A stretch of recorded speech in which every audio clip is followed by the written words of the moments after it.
Rowan materialized from the shadows of New Singapore's bustling spaceport, his weathered combat suit deliberately obscured beneath a tattered cloak.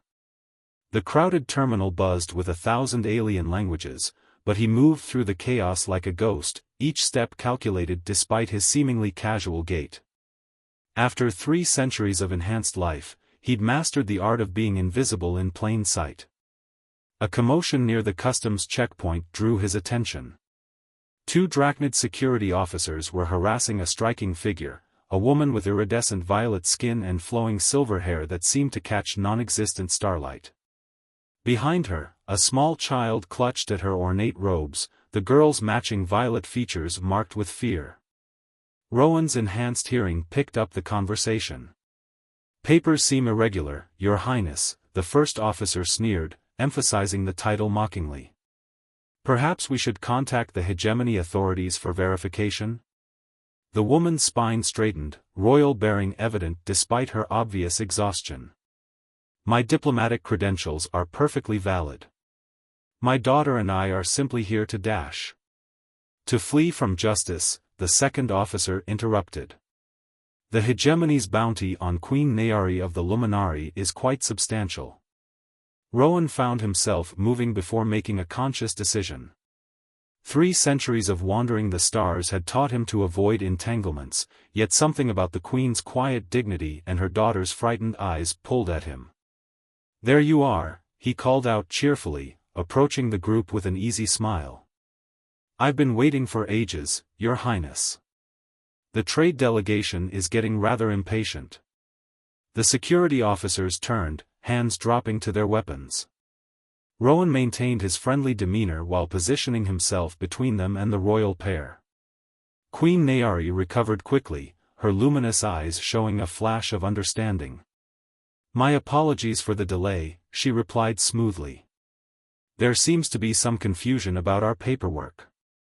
"Oh?" Rowan raised an eyebrow at the officers. "That's odd, considering I personally filed their diplomatic credentials with the port authority this morning. Perhaps we should contact Ambassador Chen. I'm sure she'd be happy to sort this out, though she might be rather displeased about being disturbed during the trade negotiations." The officers exchanged uncertain glances. The mention of the notoriously sharp-tongued Earth ambassador had the desired effect. "That won't be necessary," the first officer muttered. "Everything appears to be in order after all." As the officers retreated, Rowan felt a small hand slip into his. The young princess looked up at him with wide, trusting eyes. "Are you an angel?" she whispered. A laugh escaped him, genuine amusement breaking through centuries of carefully maintained control. "Far from it, little star. Just someone who doesn't like bullies." "We are in your debt," Queen Nayari said softly, her melodic voice carrying an undercurrent of steel. "Though I suspect those officers will report this encounter to their superiors." "Almost certainly," Rowan agreed, already scanning their surroundings for possible escape routes. "I don't suppose you'd consider telling me why the hegemony wants you badly enough to post a bounty that had those 2 risking a diplomatic incident?" Nayari's expression tightened. "My husband, the king, died under suspicious circumstances 6 months ago. Shortly after, I discovered evidence that certain elements within the hegemony had been secretly manipulating our world's politics for decades. When I began investigating, there was an attempt on my daughter's life." Her voice broke slightly. "She's only 6 years old." "Ah." Rowan's jaw clenched. Some things never changed, no matter how many centuries passed. "And now you're running." "Now we're seeking allies," Nayari corrected. "There are others who oppose the hegemony's expansion, but reaching them." She trailed off as heavy boots echoed down the corridor. "We may have outstayed our welcome." Rowan made a split-second decision that would dramatically alter the course of his carefully isolated existence. "Well then, Your Highness, I suggest we move this conversation somewhere less conspicuous." He scooped up the young princess, who giggled despite the tension. "I know a few shortcuts through the maintenance tunnels." Unless you'd prefer to stay and explain things to the approaching squad of heavily armed troops? A ghost of a smile crossed Nayari's face. Lead on, mysterious stranger. Though I don't believe I caught your name. Rowan, he replied, guiding them toward a concealed access panel. Just Rowan.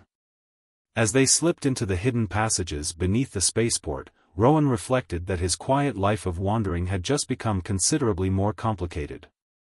But watching the young princess's fearless curiosity and her mother's quiet strength, he found himself surprisingly okay with that fact. The next few hours were a blur of narrow escapes and improvised solutions.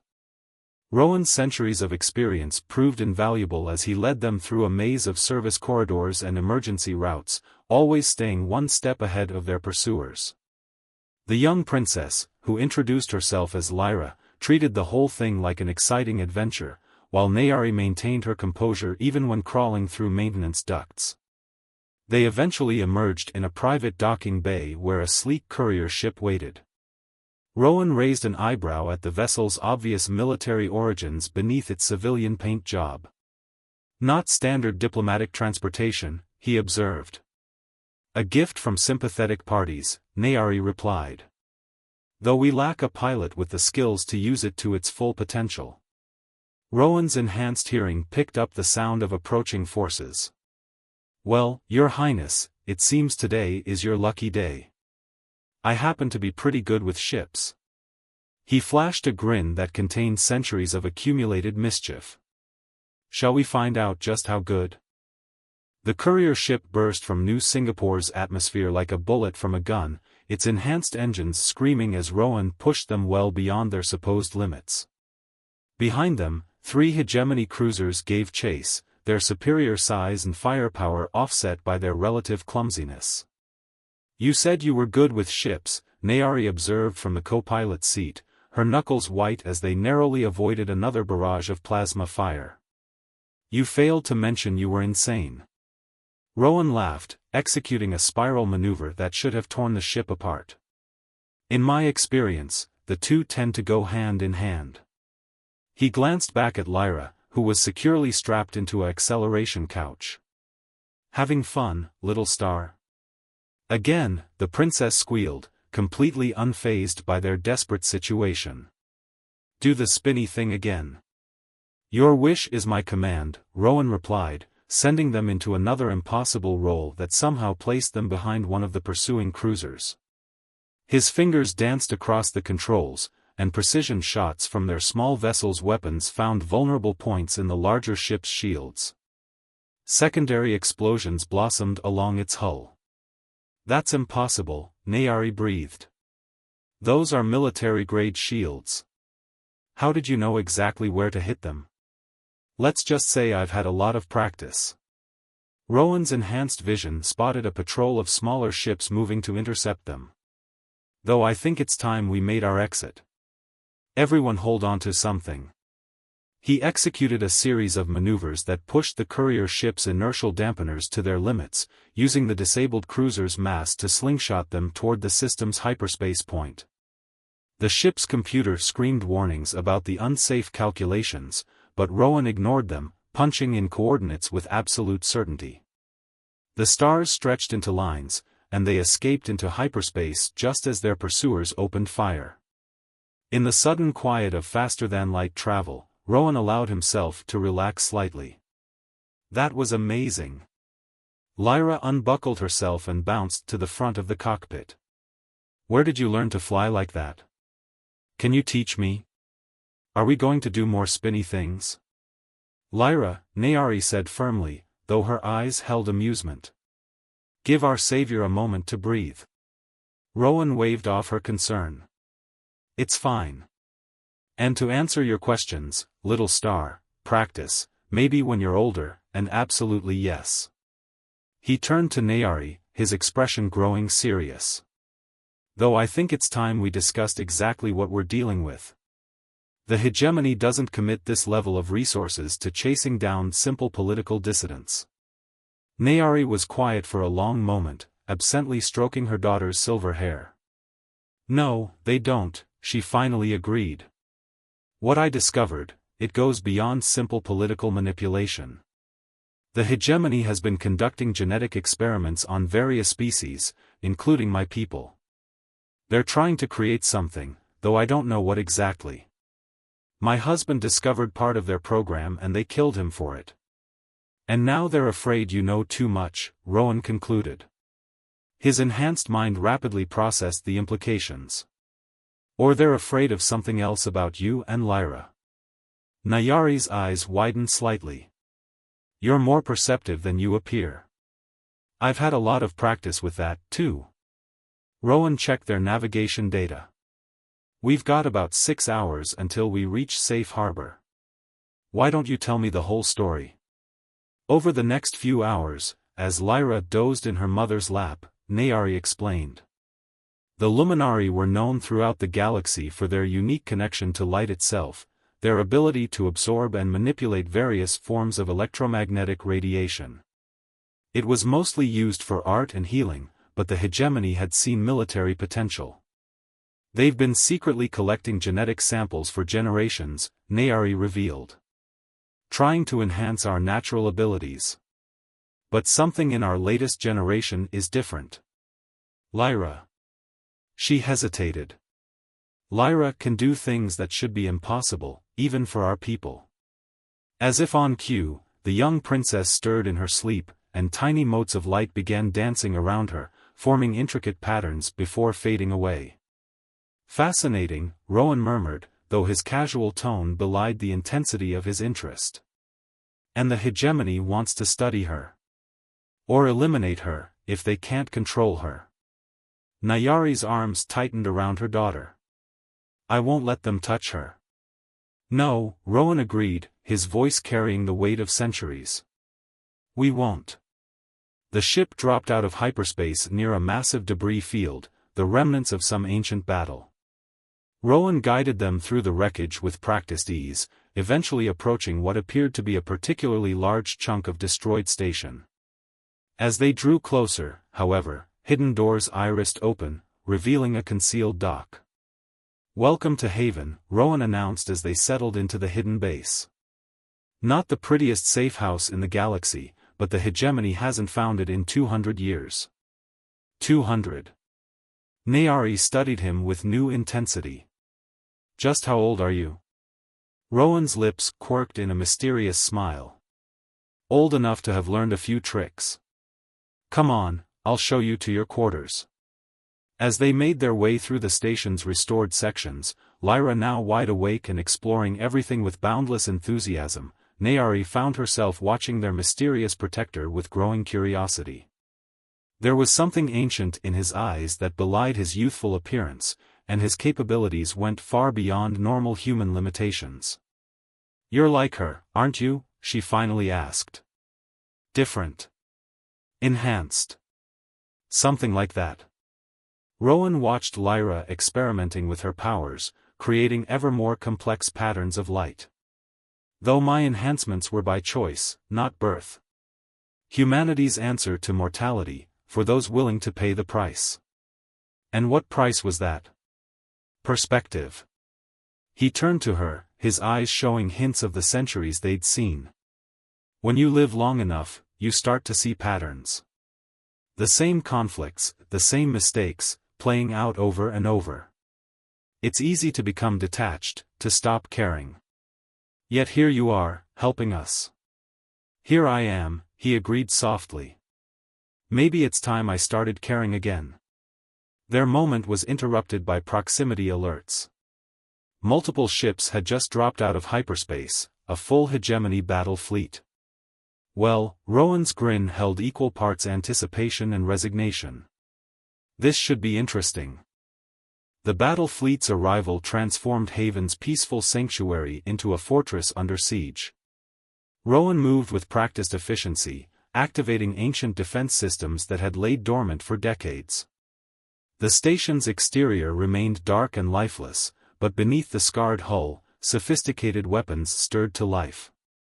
They can't know we're here, Nayari whispered, watching tactical displays show more ships arriving. The station's shielding dash is perfect, Rowan assured her, his fingers dancing across control panels. But they're not stupid. This debris field is an obvious hiding spot. They'll sweep it thoroughly, even if they don't detect us. Then we should run, Nayari insisted, though her voice held uncertainty. We can't fight an entire fleet. Rowan's lips curved in a predatory smile. Actually, we can. Haven isn't just a hideout, it's a weapon. I've spent 2 centuries modifying it. His eyes met hers. But you're right that a fight should be our last resort. First, let's see if we can trick them into looking elsewhere. Over the next few hours, Rowan demonstrated why humanity's reputation for cunning was well earned throughout the galaxy. He deployed automated drones carrying false energy signatures, created phantom hyperspace signatures suggesting they'd fled to 3 different systems, and even managed to get 2 hegemony ships to fire on each other in the confusion. Lyra watched it all with wide-eyed fascination from her perch near the command center's ceiling, where she'd created a floating platform of solid light. Her control over her abilities grew stronger each day, though the display of power clearly exhausted her. "You should rest, little star," Rowan called up to her. "We might need your light tricks later." "But I want to help," Lyra protested, even as she stifled a yawn. "I can make big scary light monsters to frighten the bad ships away." "Your mother would never forgive me if I let you exhaust yourself," Rowan replied with a gentle smile.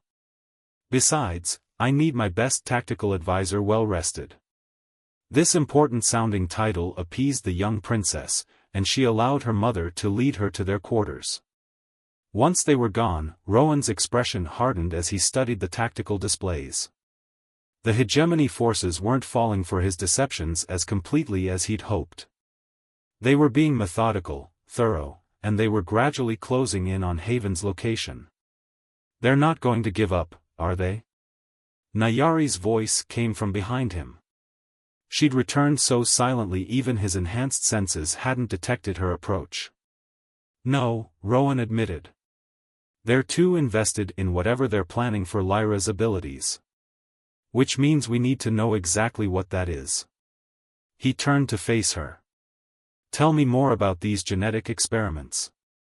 What were they trying to achieve?" Nayari's luminous skin dimmed slightly, a sign of distress among her people. "From what I discovered in my husband's research, they believe our connection to light can be expanded to other fundamental forces. Gravity, electromagnetism, perhaps even time itself. And Lyra shows signs of this potential," Rowan mused. "That explains their persistence." He studied Nayari thoughtfully. "But there's more, isn't there? Something you haven't told me." For a long moment, Nayari was silent. When she spoke, her voice was barely a whisper. "The experiments didn't just involve my people. They were combining genetic material from multiple species, including humans." Rowan went very still. "What?" "Humans are unique in the galaxy," Nayari continued. "Your adaptability, your potential for enhancement like what you've undergone, it's unprecedented. The hegemony believed that combining that potential with our natural abilities could create something revolutionary," Rowan finished. His mind raced through the implications. "Or terrible, depending on who controls it." He looked at her sharply. "Lyra's father wasn't really from your noble houses, was he?" Nayari shook her head. "He was human. A scientist who discovered the program and tried to shut it down.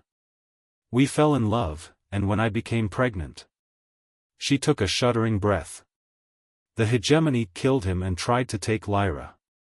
They claimed she was an unauthorized genetic experiment, not a person." The command center's lights flickered as Rowan's carefully maintained control slipped for a moment. In 3 centuries, very few things had truly angered him. The casual dismissal of a child's humanity qualified.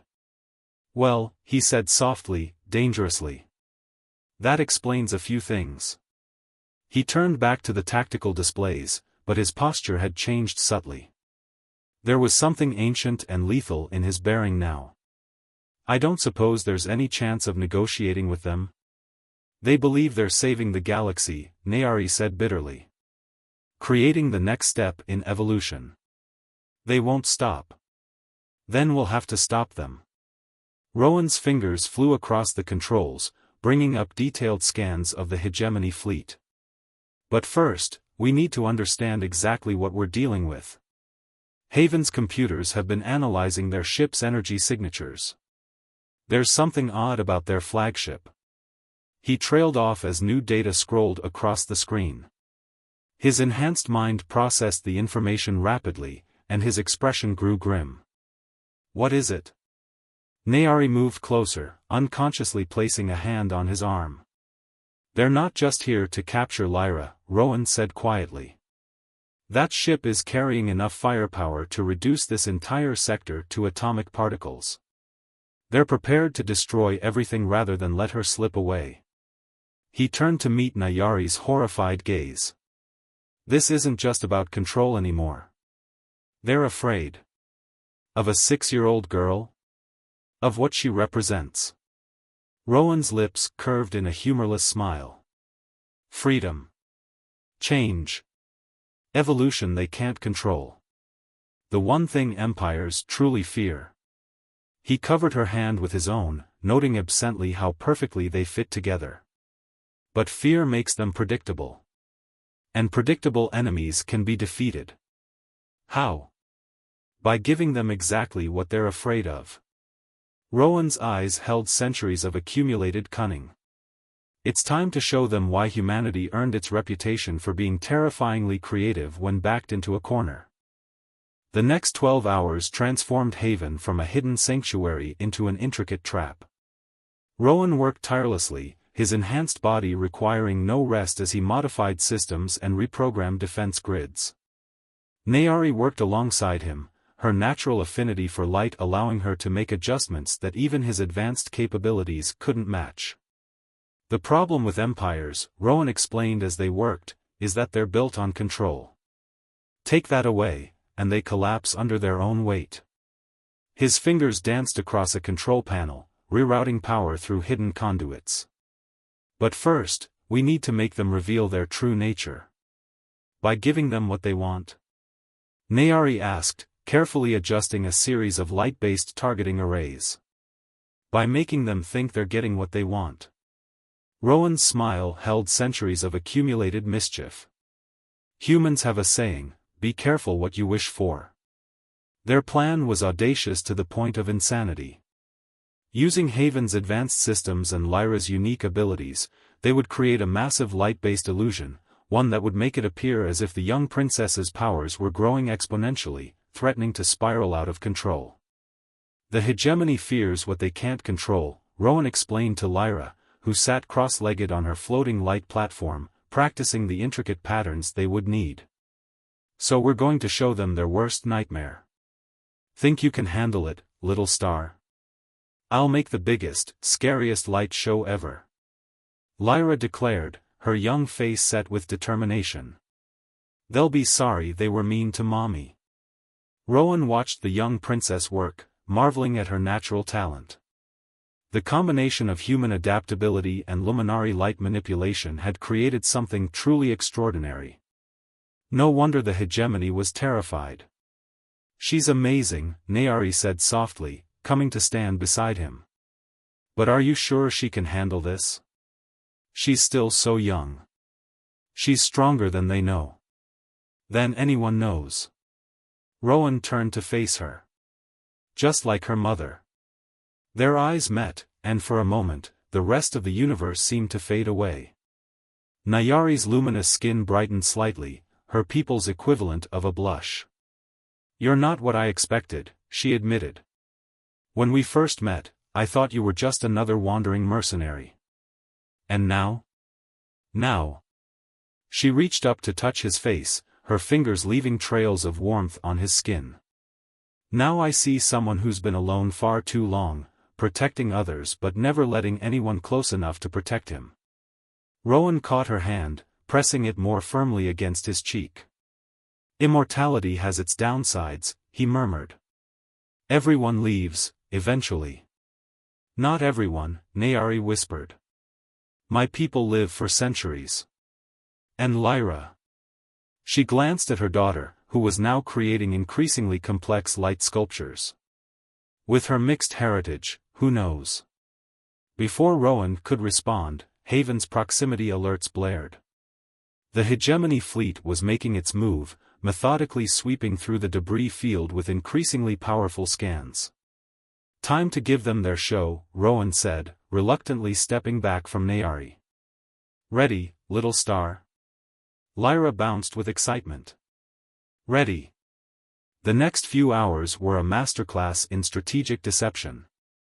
As the hegemony ships drew closer, Haven's systems began emitting carefully calculated energy signatures. Combined with Lyra's spectacular light displays, they painted a picture of immense power building to dangerous levels. The hegemony fleet's response was exactly what Rowan had predicted. Instead of attacking immediately, they held back, gathering more ships and attempting to establish communication. Attention unidentified station, a pompous voice echoed through Haven's comm systems. This is Grand Admiral Voss of the Hegemony Defense Force. We detect dangerous power fluctuations from your location. For the safety of this sector, you must surrender the Luminari child immediately. Rowan's answering laugh held genuine amusement.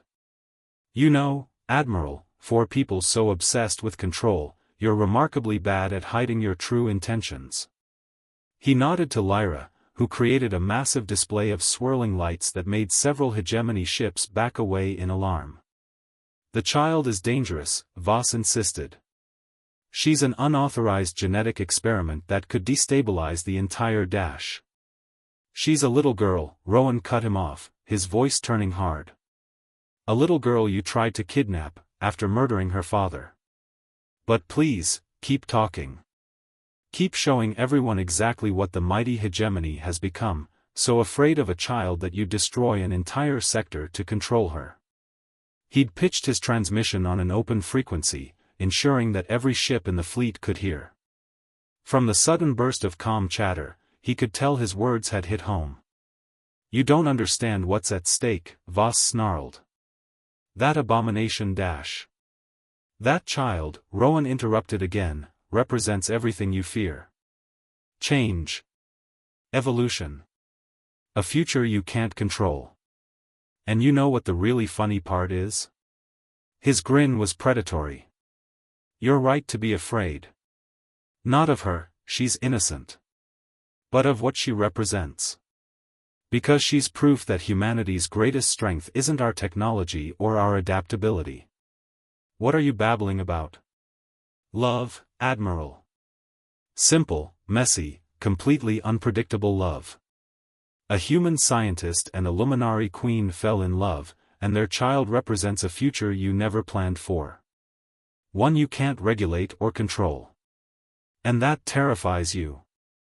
The Admiral's response was predictably extreme. All ships, open fire. Destroy that station and everything in it. As the hegemony fleet moved to attack, Rowan's grin widened. That's right, he murmured. Show everyone who you really are. He turned to Nayari and Lyra. Ready for the grand finale? Mother and daughter nodded in perfect sync, their hands clasped together as they began to glow with internal light. Rowan's fingers flew across Haven's controls, and centuries of preparation came to fruition. The trap was sprung. Now they just had to survive it. The void of space erupted in apocalyptic fury as the hegemony fleet opened fire. Thousands of energy beams converged on Haven's location, enough firepower to reduce a planet to atoms. For a moment, the ancient station seemed to disappear in a blaze of destructive light. But light was exactly what they had been counting on. Nayari and Lyra stood in Haven's central chamber, their hands clasped, bodies glowing with internal radiance. Every energy beam that struck the station's shields was absorbed, channeled, transformed. Through systems Rowan had spent centuries perfecting, the Luminari's natural abilities were amplified 1,000-fold. That's it, little star, Rowan encouraged, monitoring power levels that should have been impossible. Show them what happens when they underestimate love and family.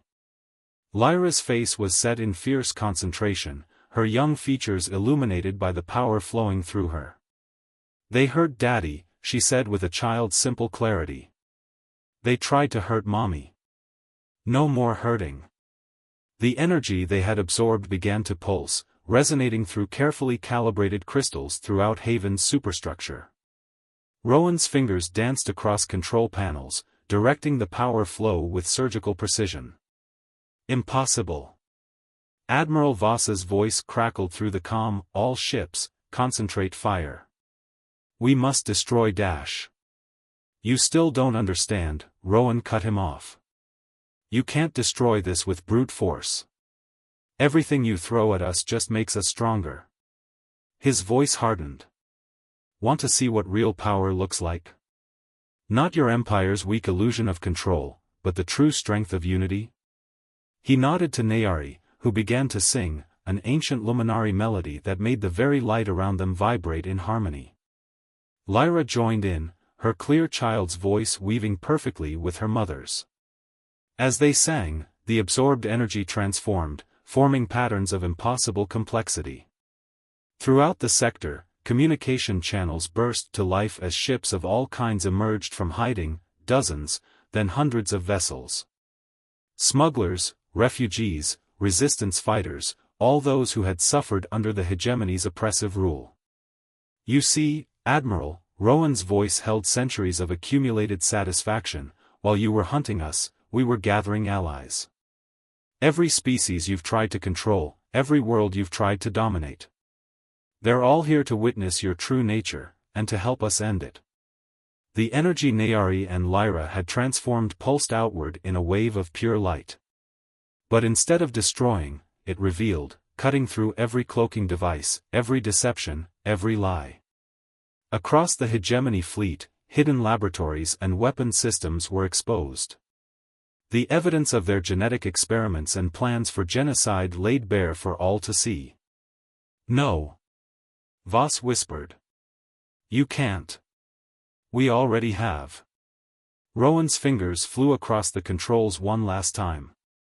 Transmitting now. Through the combined communications networks of their gathered allies, the truth of the hegemony's actions spread across the galaxy. Their carefully maintained image of benevolent leadership crumbled in real time.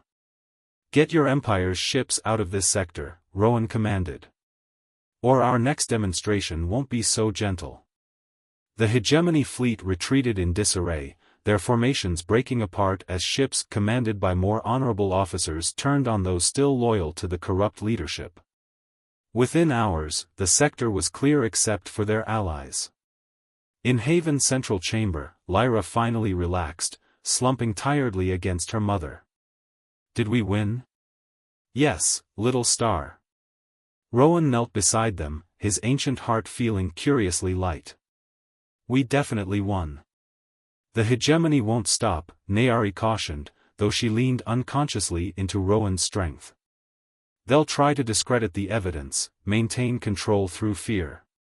Let them try. Rowan helped them both to their feet.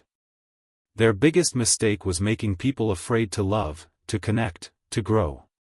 Humanity learned long ago that you can't stop evolution, you can only choose to embrace it or be left behind. He looked at Lyra, who had created a small galaxy of light motes around herself despite her exhaustion. The future belongs to those who aren't afraid to love, to change, to become something new.